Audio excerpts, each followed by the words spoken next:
I screwed it up. Hey everyone, welcome to Godfather Minute.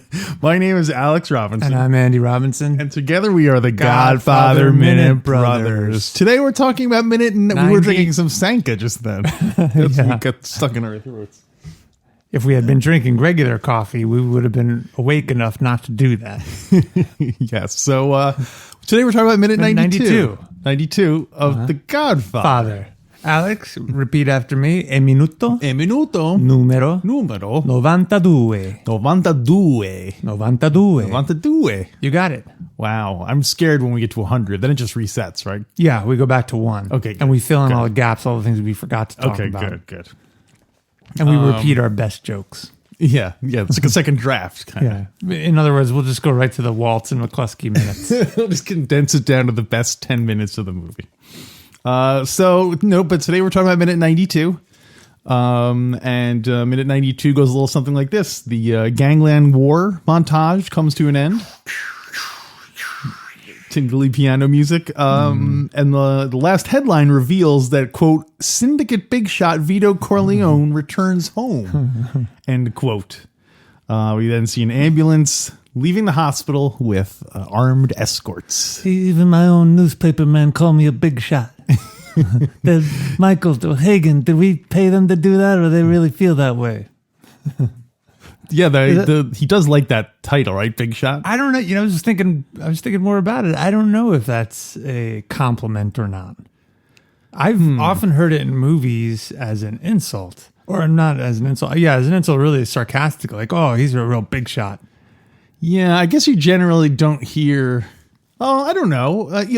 You had to be a big shot. Yeah, that's true. You? Yeah, and when the Don says it later, when he's like, "Oh, those big he calls Woltz a Hollywood big shot." So you're right. I guess it is kind of a punching up kind of thing generally. But if people said it not in a sarcastic tone, I think it would be a compliment. But you just never hear it used that way. Like, "Oh, he really is. Oh, he's a Hollywood big shot." Well, what if you're not? What if you're not saying it to them directly? What if you're saying "Oh, you shouldn't mess with that guy. He's a real big shot in Hollywood. He'll keep I think that's career." a compliment. So that's a compliment. Yeah. So I guess it really depends on the context.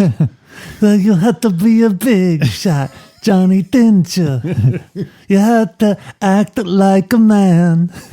That doesn't make sense. You gotta sing it like Johnny. You should do it all slow. Big shot. I can see a modern Johnny Fontane covering some Billy Joel. She's got a way about. Excuse me. What's the matter? Is your voice okay? My voice is weak. Oh. The question I had about that headline is, where did they get that picture of Don wearing a tuxedo? Yeah.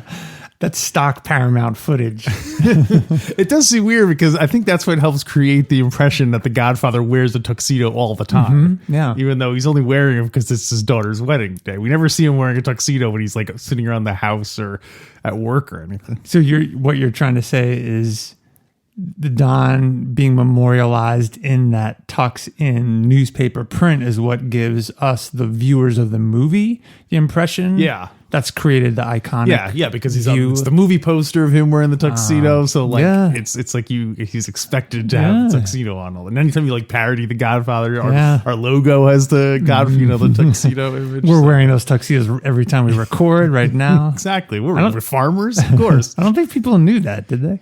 No. Well, we don't want to. Just so you all know, it makes us seem like we're big shots. So people won't support the Patreon as much. You had to be a big shot. Didn't I? Well, for our listeners, Alex is wearing the Fredo Corleone tux with the ruffles and the big cummerbund up front. Oh, yeah, the plaid one. The Vegas one, right? Maybe that's what we'll have to talk about at some point, is if you had to dress always like one of the characters forever in your life here in America, modern times? I always had to dress like one character. So whether I'm at the beach or skiing or anything, I have to wear my Woltz dinner jacket. You get 2 outfits. Think about it. Okay, I'll think about it. So but it makes me wonder if you know the character Spider-Man, right? Yes. And you know how Peter Parker makes his living? Do you know how Peter Parker... He's not a newspaper guy. He's a photographer. He's a photographer, yes, that's right. And his gimmick is that he always gets pictures of Spider-Man. People are like, how did you get all these pictures of Spider-Man? And so it's like that with Don... How did you get a picture of Don Corleone wearing a tux? Because the reporter's like, I have a couple of connections at the compound. The reporter... Oh, is it Don Corleone? Yeah. That's like, Peter Parker. He's like Spider-Man. Oh, God. Yeah. I can get you all the pictures of Don Corleone you want. He doesn't even try to disguise his voice. I am disguising my voice. Is he wearing a newspaper? Is he wearing the Don Corleone tux, except he's wearing like a press hat? One thing. That's his secret identity. He puts on in his top hat, he puts a little thing that just says press and no one recognizes him. That's great. That's more Clark Kent's thing, right? Yeah, no, I keep getting the scoop. I just happen to be in the right place at the right time, except that time I was shot. Except that time Don Corleone was shot in the back. 5 shots in my head, I'm still alive, getting scoops. I was on the IMDb today, and they brought up that scene in the FAQs, and they said, why didn't the Turks button men shoot Fredo while they had him there? Well, they already got him in enough trouble. Yeah, that's true. Isn't that great? I turned dialogue into analysis. That's our job here in the podcast. I don't know. Well, the answer maybe that wasn't their job. Well, they seem to think that would kind of proves the Turks thing. Like Fredo had nothing to do with whether or not the deal would be made. The point was to get the deal go through. So killing Fredo would only make things worse and make them look bad. Yeah, that's true. So, and if he had not dropped the gun, maybe he would have been a target. Well, that's true. And maybe they saw the gun and unintended casualty. Yeah. They looked over and they just saw him bobbling in the gun. They're like, Fredo. Greasy hands. Oh, come on. That's what? It's a little racist. Oh, I didn't mean it like that. I mean, he couldn't hold on to his gun. Oh, he didn't mean anything for Johnny. What? The guy's a podcaster. Every now and then I got to kick some butts. Oh, no, wait. The perspective was off there, right? Someone should be saying that about me defending me for calling him greasy hands. Yeah. That's what I'm saying to the Italian listeners. Don't worry. He didn't mean anything like that. Oh, and then I'm supposed to also defend my own. Yeah, you're supposed to defend. He's a bodyguard and he can't hold on to a gun. I gotta crack some knuckles every now and then. I'm a podcaster. I gotta make content. I gotta make Fredo jokes every third episode. What's the matter with you? We haven't seen Fredo for a while. I'm missing him. Yeah. I don't think we brought this up last time, but the music being played, I know we mentioned that it was Carmine Coppola. But the name of the song is This Loneliness. This Loneliness. He's playing it live on the set, and it is unavailable on any official release of the Godfather soundtrack. Oh, just the Godfather's version of it. It's out there in other interpretations. Yeah. There's on the Godfather, one of the soundtracks, they have a version of it, but it has like all like other instruments. There's no way to just get the piano version of it. So, I'll have to go old school and hold my tape recorder up to the TV. Taping. People come in the front door. For those of you who are too young to know what the heck we're talking about, I can't imagine anyone's listening to this podcast that doesn't know what we're talking about. But in olden times, at least in our house, before we had before our tape, we didn't have a stereo system where there's a tape deck hooked up to the record player. Correct. So if you wanted a tape of a record, you had to play the record and put a tape recorder in front of the speakers and record it that like second hand, I guess. Yeah, but that must have been such a short period because it was only handheld tape recorders you would do that with. Yeah. If you had a cassette deck in your stereo, boom, instantly you didn't have to do that. So it must have just been It must have been a short window because it must. Let me rephrase it. It had to have been. People had to have enough handheld tape recorders to make you want to create a tape of the record. Yeah. Right? Because you'd have to play it too, not just record it. Oh, that's true. Yeah. So it must have just been a very short window.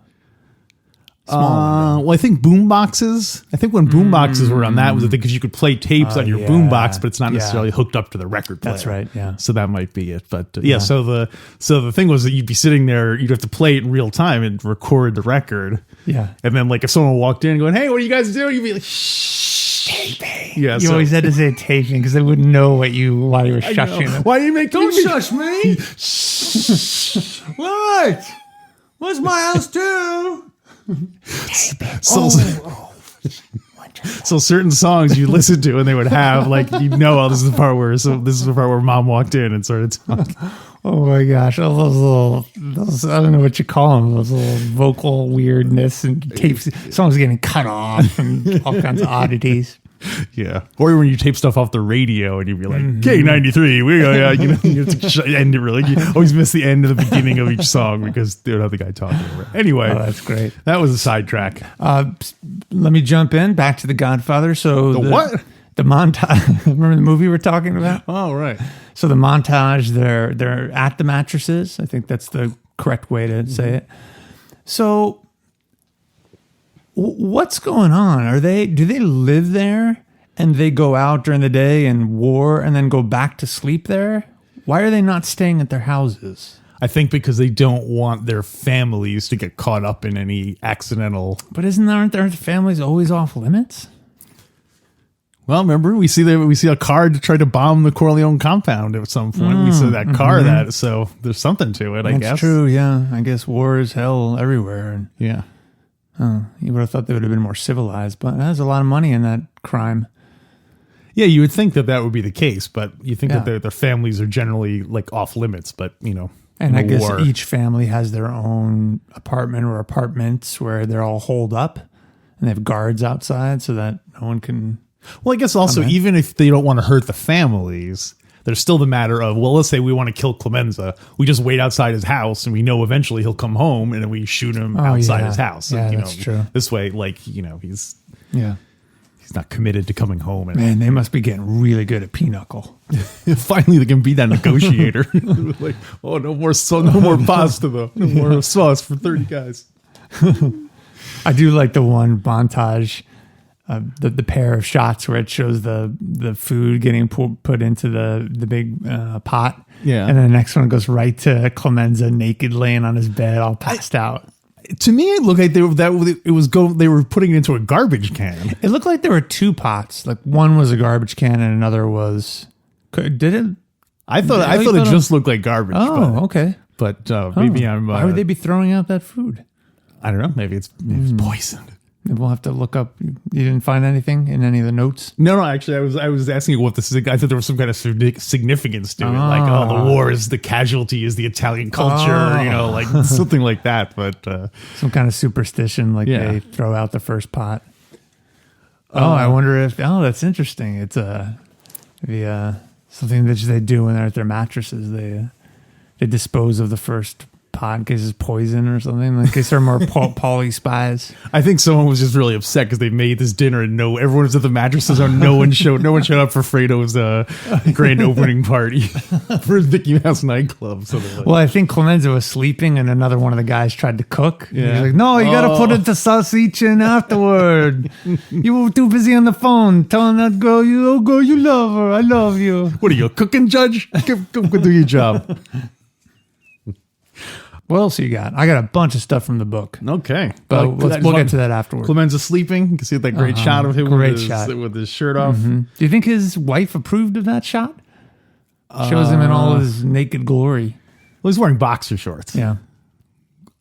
Which is, of course, I've reversed my position. I think what's funnier if say a guy is having his pants pulled down, is it funnier if he's wearing boxer shorts or is it funny if he's wearing like tighty whities? Because I feel like in olden times it used to be like people would have like funny about like boxer shorts with polka dots on them and stuff. And I was like, oh my gosh, it's so like. But I think like tidy whities are more humiliating. Nowadays, Yeah. I think you're right. I think the tables have turned. Yeah. The pendulum has swung. You're right. Would it be different if Clemens was wearing just tight little tidy whities? For us, it would be. Yeah. I think so. Yeah. But probably eventually, probably in another 20 years, boxers will be funnier. You think? So they'll be all think so. computerized and CGI. Bach, like, oh, I'm just press a button, my pants change into whatever color I want. That kind of Or people won't even, their bottom halves will be all cyborg. Oh, yeah, It won't totally. even be skin. People won't even be wearing underwears. Yeah. Because they won't be eating food. It'll just be if you're not pooping or peeing, then you don't need to wear underwear. You just be plugged into a USB charger. What will they think of next? USB 4.0. Well, let's only have for the montage part, and then there's a little brief scene at the hospital. Do you want to? I have a couple of notes about the hospital bit, but do you want to? Yeah, talk about the hospital Okay. because the stuff I have is it's not in sequence with the movie, so it's kind of afterthoughts. All right. Yeah, so they see the hospital. We see them packing up the ambulance. The hospital is the Lincoln Hospital for Mental Health, which is on 149th Street, East 149th Street in the Bronx. Is it still there? It is still there. Oh. You used to live in the Bronx? Yeah. Do you by any chance? No. No, I don't think so. One little blooper that gets in the film. You see the ambulance leaving, and there's a yellow curb by the hospital, and the yellow curb was not introduced until a later period. So, wow. a time traveler would be, wait a minute, why is there yellow paint all over that thing? Oh, interesting. Maybe that's what gave him the idea for it. Oh, yeah. Oh, yeah. So the yellow paint meaning no parking allowed there? Yeah, or yield or whatever the. So you know what's interesting? There's I found out the hard way, I think. No, the easy way. No, the hard way when I was living in New York and as an adult and I was driving, that apparently any old schmuck can paint their sidewalk and it's not legal, but it fools people into thinking they're not allowed to park there. So they're trying to reserve their spots for themselves. Interesting. And when you're driving around, you see that, and you're like, oh, is that truly no parking or is that no schmuck? And you don't want to take the chance because you get towed in New York. It's like $250 to get your car back and the ticket. Yeah. Oh, it's terrible. That's So anyway, it's an interesting little New York side note there. I guess the thing is, if suppose you did park there, and it was a legal parking space that someone was trying to claim, would lovely Rita know if she came by? Would she go, hey, I feel like I should give this car a ticket, but this is not. I know all the spots. Well, that's another great question, and I know a good friend of mine who will be nameless on this episode of our podcast would say the meter person would not know the difference and would just ticket. Wow. Yeah, that a lot of people just went and ticketed. I personally have been ticketed when. Listen, I'm starting to sound like all bitter New Yorker now. My friends and I were all ticketed at one point or another for being in a spot, even during a time you're allowed to park there. Yeah. Like Quotas. 7:00, you have to leave. You're out there by 6:50, and boom, there's a ticket there. It's the worst. Anyway, back to the analysis of the movie. What are you getting me all worked up here? Well, sometimes I park on the wrong street. Come on, I run a business here, so I got to get to work. People couldn't get to their parking spots. Oh, Andy, he's all right. He's just parking like any other guy who's got to find a spot. You park in my brother's spot. Never take sides against the meter maids, Alex. Never. A lot of money in that black top. Hells yeah, there is. So the last question I had about the hospital is, you see there's the police are there escorting the Don, but there's also what are clearly button men. Mm-hmm. But I wonder if those men are private detectives licensed to carry firearms. Probably. Yeah. They would have to be. Yeah, they definitely would. It's a weird thing that the police are like cooperating in protecting a mobster. Because clearly, I'm sure the word on the street is that the Corleones were the ones who killed McCluskey. Yeah. That's got to be the word on the street. Michael fled. Everything points to the Corleone family. Mm-hmm. And so it seems odd that the cops would not be aligned with the other families. Why would they help the Corleones at all? But in this minute and the next one, you see them escorting the big shot. Well, Vito they do Corleone. also have contacts in the police department. Yeah, so that's maybe true. maybe it's some of their own guys. Maybe Yeah. it's Neri and Rocco dressed up as policemen. Oh, yeah. That's where he got the idea. Wow, isn't it funny? Maybe I'm naive, but it seems like back then it was probably much easier to get cops to do what you want and buy a police captain. He's eating out with a known criminal. I'm sure that kind of corruption exists, but maybe not to that degree. There's just a lot more accountability. Am I sounding as naive as Kay, Alex, right now? It's hard to say. Or are they just more discreet about it? Well, I mean, I think they were discreet about it. It's not like when you're talking about McCluskey having dinner with the Turk and Michael, but that was in a place where everyone minds their own business. It's not like they were on like Broadway, like in front of everybody. They were in an out of the way place that was.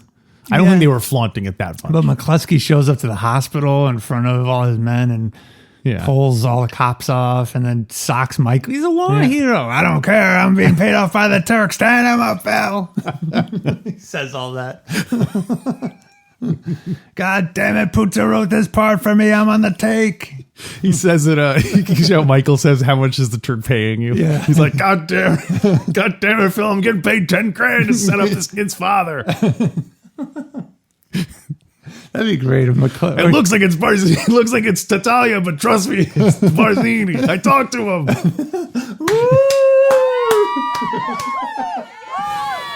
That would have been so funny if McCluskey had just answered him. How much is that? Oh, his jaw's not broken yet. How much is the Turk paying you? He's getting ready for it. How much is the Turk paying you to kill my father? 10,000, kid. What's it to you, eh? I'll pay you 10,002. So yeah, that is all the information I have about this minute. So let's hand it over to you, and you will tell us in what ways the book is different than the movie. Well, let's just in, Alex. The book is different from the movie. The book is different than the movie. The book is different than the movie. The book is different. The book is different. The book is different than the movie. Yeah. Yeah, we haven't let the song play in a while, so I'll let that go. Well, I got some stuff from the book, Alex, and like I said in the last minute, the book is divided into, quote, books. And so when... Book is divided into books. Yeah, I think there are maybe 3 or 4 books. Okay. That's what it just says. Book 2, book 3. Look, book 2, I'm showing it to you. Right. Right? Oh, God. Yeah. And so in the previous minute, right when McCluskey and the Turk die and Michael flees, that's the end of the book. So the next book starts with some flashbacks. So the book is not written chronologically. It kind of jumps back and forth. Yeah. So I figured because we're entering the Sicilian scenes, I can touch on some of the areas of the book that are not in the movie. Sure. Is that cool with you? Yeah. Okay, the very next scene jumps right to Johnny in Hollywood. Mm-hmm.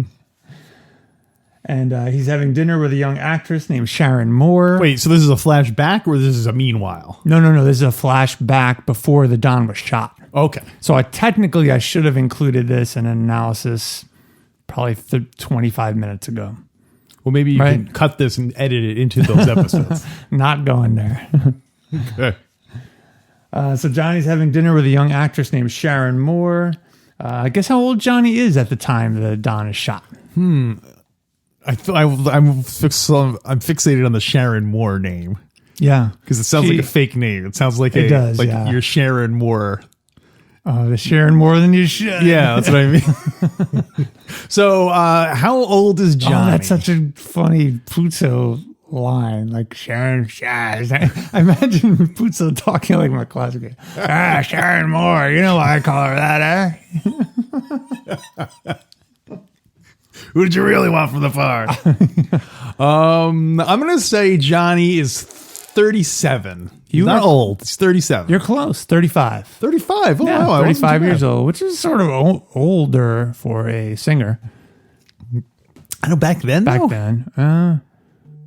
Yeah, definitely back then. Okay.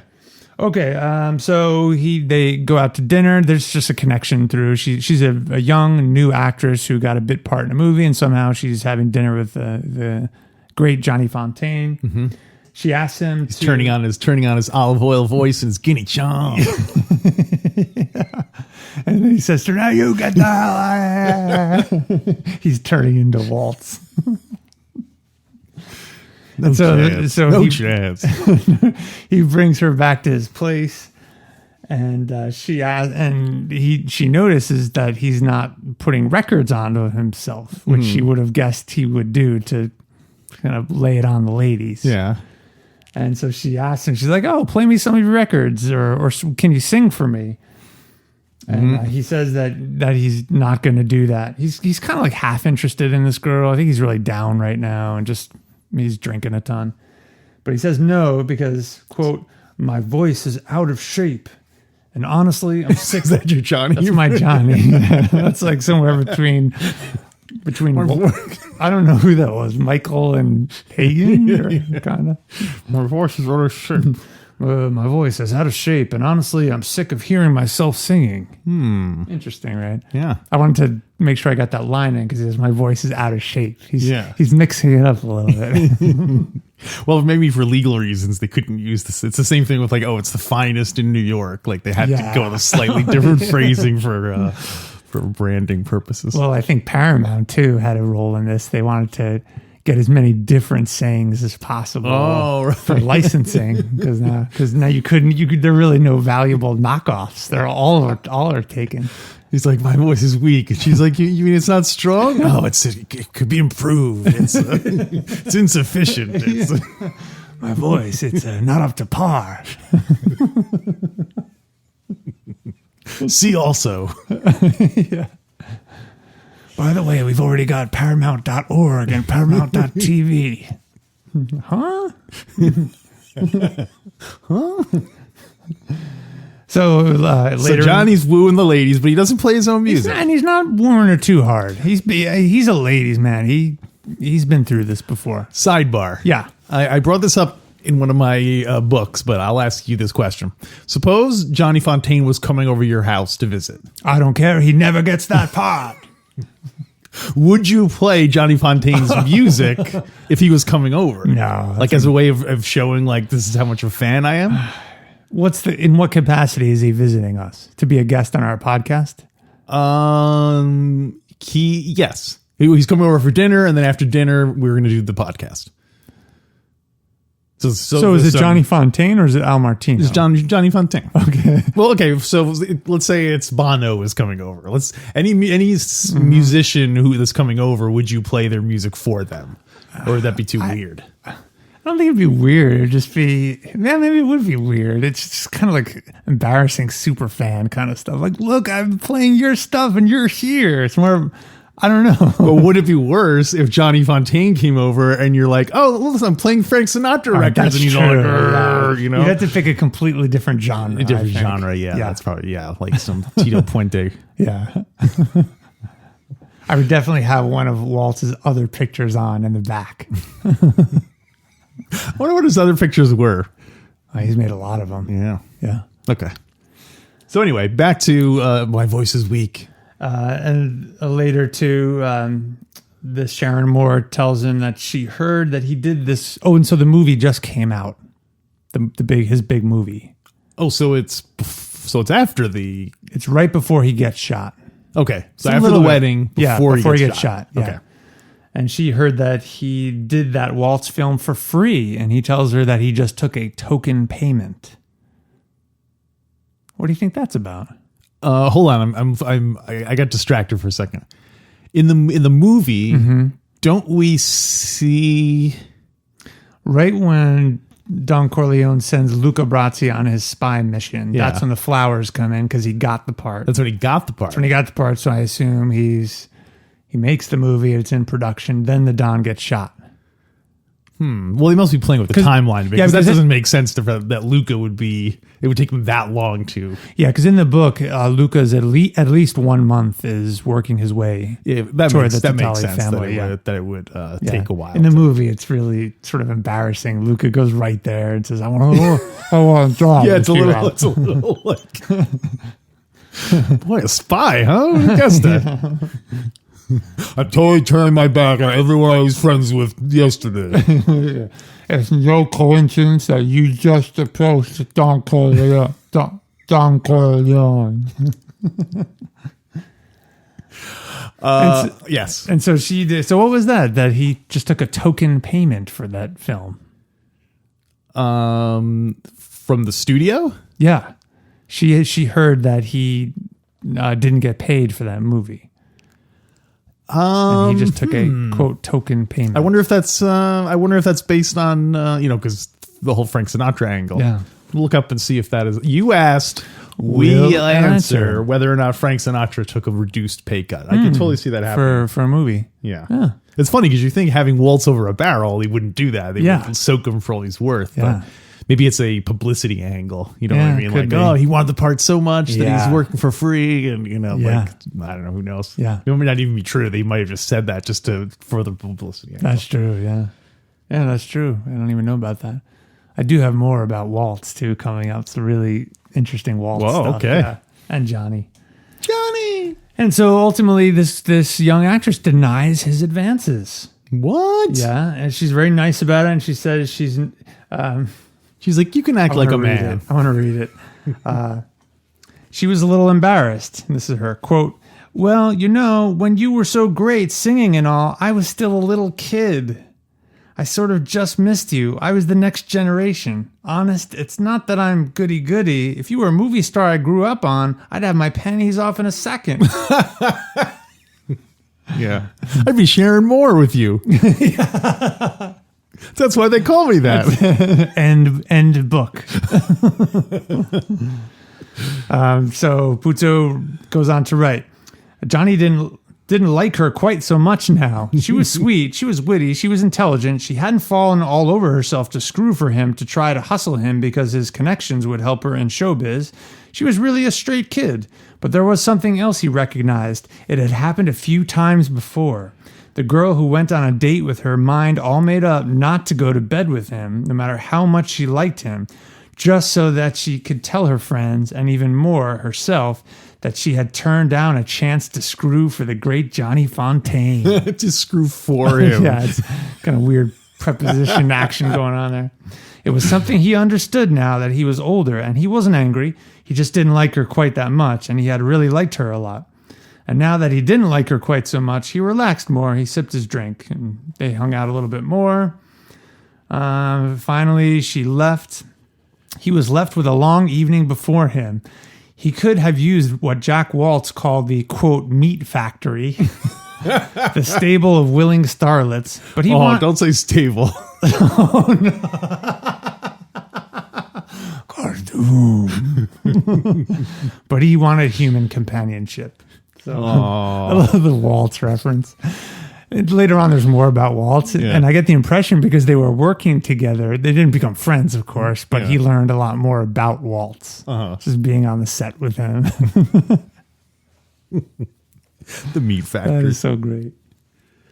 So I got some other book stuff, almost done. All right. You okay? Keep it coming, yeah. Okay.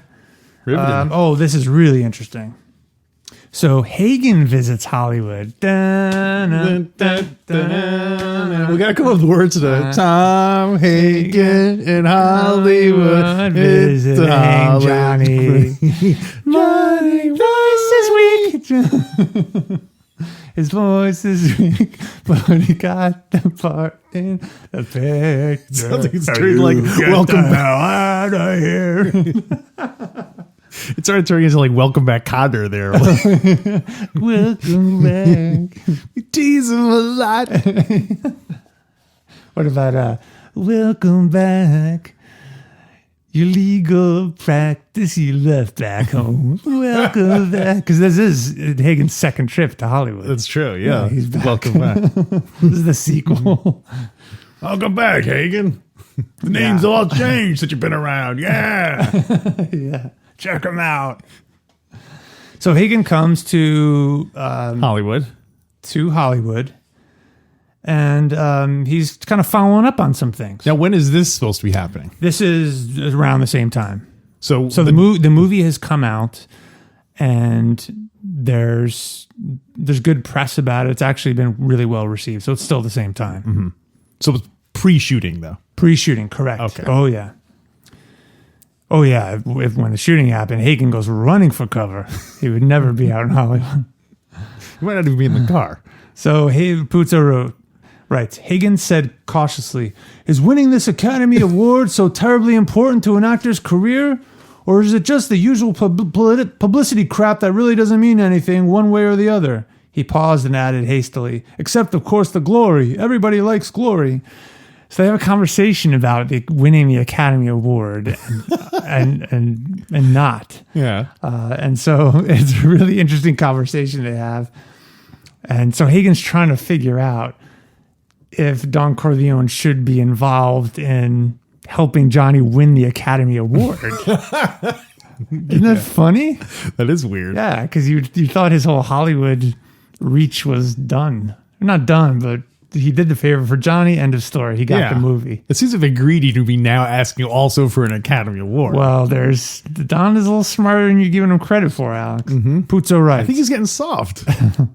Puzo writes, Tom Hagen shrugged and said, your Godfather tells me that the way things stand now, you don't have a chance of winning the award. No chance of winning the award. There's no chance, Johnny. You've got no chance to win the award. And Johnny gets so angry. He starts laying into him because he's insulted by Hagen. And by the way, I said this many minutes ago, but Johnny and Hagen don't really like each other. And Johnny had been... That's a shame. I admire his pictures very much. Don doesn't admire your pictures very much. He says you can't win, Johnny. Johnny was angry, Hagen said worriedly, Johnny, I don't know a damn thing about all this movie stuff. Remember, I'm just a messenger boy for the Don. But we have discussed this whole business of yours many times. He worries about you, about your future. You and the Don discussed my future, huh? Yeah. That's Hagen's go-to line now. He tells everybody that. Paulie, we've been discussing your future with the Don. Paulie, don't go work for Varsity. We've been discussing your future. Let's see.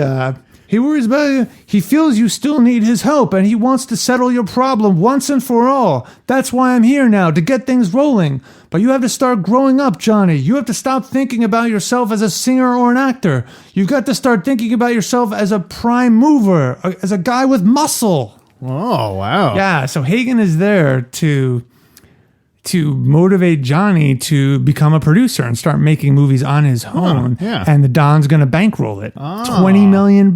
Wow. Yeah. And because there's a lot of money in that celluloid. Wait, I thought Tom Hagen is the one who becomes a movie producer. He is interested in that.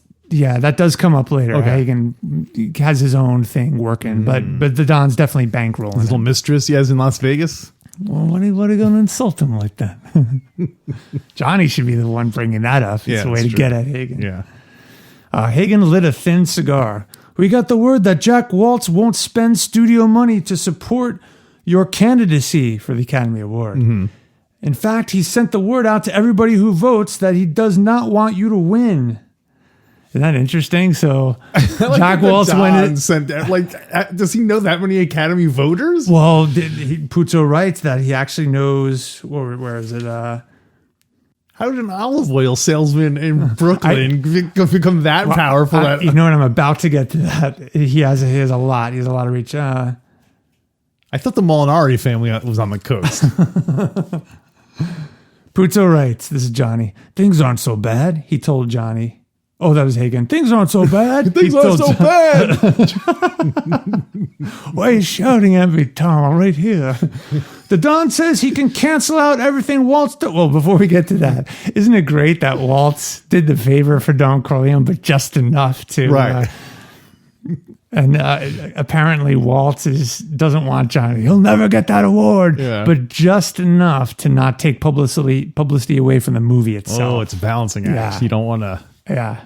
So, but is that cartoon, I guess, meant that much to him? That you will almost certainly win the award, but he feels that won't solve your problems. He wants to know if you have the brains and balls to become a producer on your own, make your own movies from top to bottom. How the hell is he going to get me the award? Johnny asked incredulously. Hagen said sharply, how do you find it so easy to believe that Woltz can finagle it and your Godfather can't? Now, since it's necessary to get your faith for the other part of our deal, I must tell you this. Just keep it to yourself. Your Godfather is much more powerful in areas far more critical. How can he swing the award? He controls the people who control all the labor unions in the industry. All the people, or nearly all the people who vote. Wow. Not interesting. I wouldn't think they'd be tied up in labor. No, I think The union. The mob? No, the mob. But I guess there's a gap missing. Is he pretty much saying, hey, union guys, don't work on so-and-so's production because that person's production, the head of that studio is not supporting Johnny's, not going to vote for Johnny. Is that the connection? The leverage? I think it's more just like he talks to the heads of the union and says, "Get all you guys to vote for Johnny. Like make sure all your members vote for Johnny in the upcoming thing." Okay. So everyone with a SAG card gets to vote or something? That's what I mean. It seems weird that I guess the head of the actors union then could do whatever to lean, to at least favor Johnny for everybody. Yeah. So. Isn't that interesting? Yeah, that is interesting. Although, again, this seems like it's you more in the Molinari family being on the West Coast and all. Yeah. It seems like it's more there. Well, maybe. He didn't mention that when he was talking about all the judges in his pocket. He didn't say anything about all the movie producers and screenwriters, like so many nickels and dimes. That's true. The Molinari family will run for the coast. Maybe they did that years ago when the previous war. So let's see. Yeah. So the Don's going to bankroll Johnny to start making his own movies, $20 million. Hagen was, this is great too. Do you think there's a Mario Puzo's kind of like thumbing his nose at Hollywood, being like, "Oh yeah, everything's controlled by these awards or anything"? It's could be. It's ironic considering the Godfather would win all the Academy Awards. Yeah. So Johnny said the Don has to ask me himself if it's something serious. You know what I mean? Oh yeah, so hey, this is really funny. Hagen tells Johnny that the Don wants you to start making movies and he's going to give you $20 million, right? Mm-hmm. But Johnny says hey, Johnny's not sure if this is really the Don asking it or is this Hagen or Sonny. Right, so yeah. Johnny said the Don has to ask me himself if it's something serious. You know what I mean? I won't take your word or Sonny's for it. Hagen was surprised by this good sense. Fontane had some brains after all. He had sense to know that the Don was too fond of him and too smart to ask him to do something foolishly dangerous, whereas Sonny might. Isn't that interesting? Yeah. Just to think that Sonny would ask Johnny, that kind of that authority dynamic, that Sonny might ask Johnny or someone else to do something that the Don might not have. Right. And that's also interesting since later on in the movie we see Michael. I wonder if Johnny thought that when Michael came to him and said, "Oh, why don't you get some of your Hollywood friends to do some?" Was he like, "Oh, is this the Don? Is this Marlon Brando asking me this? Is this?" And then he kind of dodges it by saying, "Oh, I'll do anything for my Godfather." Yeah. Because it's you don't know who he's referring to. Yeah, in that thing. There's that slight pause. Yeah. Because he's kind of it's really what we're doing. But isn't that great that Johnny is just? It's great when you see someone in the family not have unconditional servitude to the Don. Yeah. And Johnny's still, he's looking out for himself. Yeah.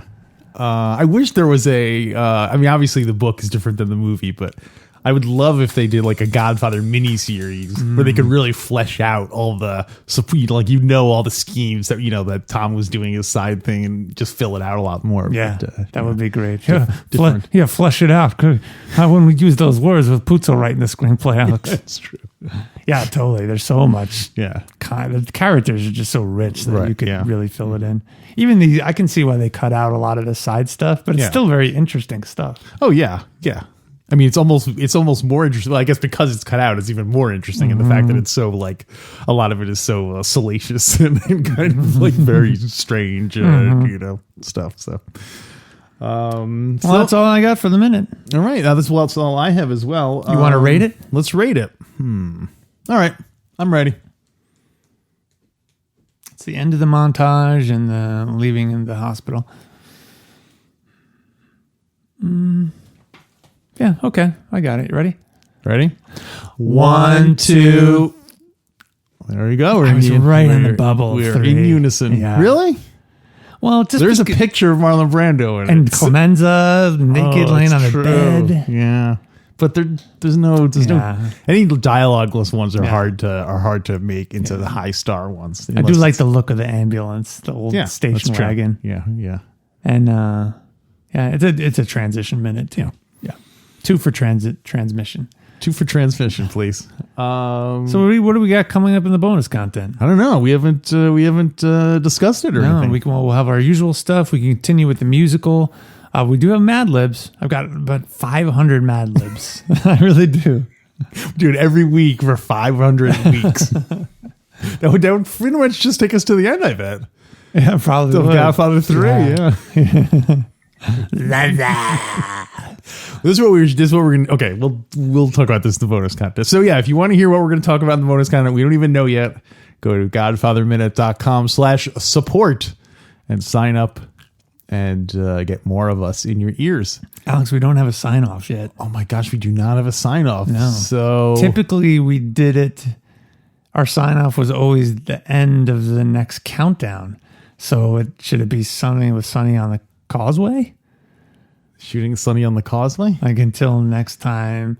They shot Sunny on the Causeway. Oh, I got one. Go ahead. I'm going to whisper it to you. Okay. All right. Maybe we'll change it, but let's try it. Okay, ready? All right. So until next time, there there'll be no acts of vengeance.